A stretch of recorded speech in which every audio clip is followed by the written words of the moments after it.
Summer is literally peak season for fresh, flavorful fruits and veggies. A perfect time to shake up your meals with some healthy ideas that we hope that the whole family will enjoy, from the grown-ups all the way to the kids. So joining us today is Cone Health dietitian Penny Crumpton with Cone Health Nutrition and Diabetes Education Services. So let's talk about this, because we're going to be sharing some meal planning ideas for picking, prepping, and enjoying all of this. What are some of the biggest health benefits for eating in season?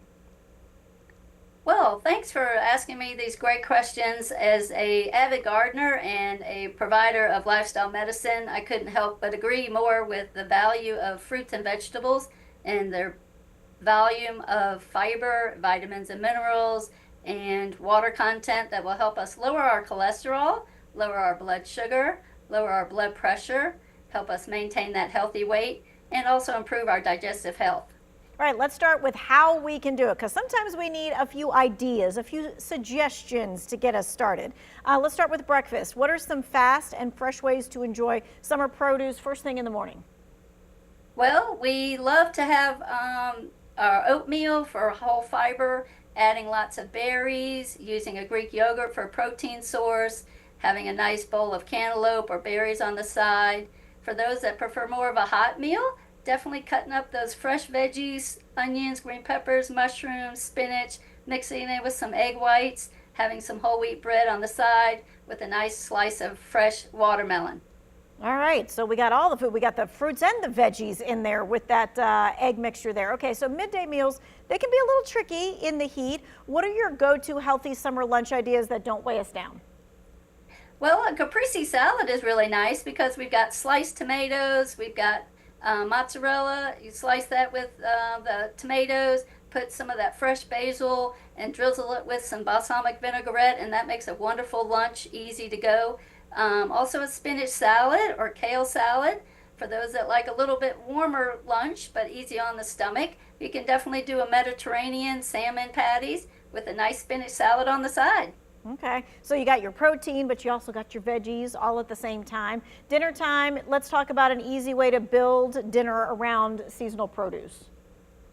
Well, I love to use the grill, and for those of you who have a black stock grill, those are the wonderful things to use this time of year. Cutting up our vegetables of squash and zucchini, mixing in some grilled fruit in there to season it up, make it nice, taste sweet.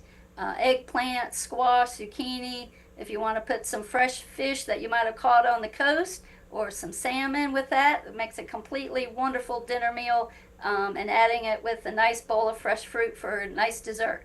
All right, what I'm not hearing is potatoes, the starchy vegetables. Oh, well, you can use sweet potatoes. Yeah, Okay. everybody has potatoes, but you know, sweet potatoes this time of year are excellent. They're high in fiber, so they help fill us up, make us feel full, that digestive health, and certainly help us with that blood sugar control. Okay, gotcha. All right, so let's talk about some snacks, because a lot of times a snack can be more than just something that you eat. It can be giving you water in your body. It can give you hydration. Absolutely. So our berries and fruits and fresh fruits and vegetables are very high in water content. So sometimes people will freeze grapes and have those.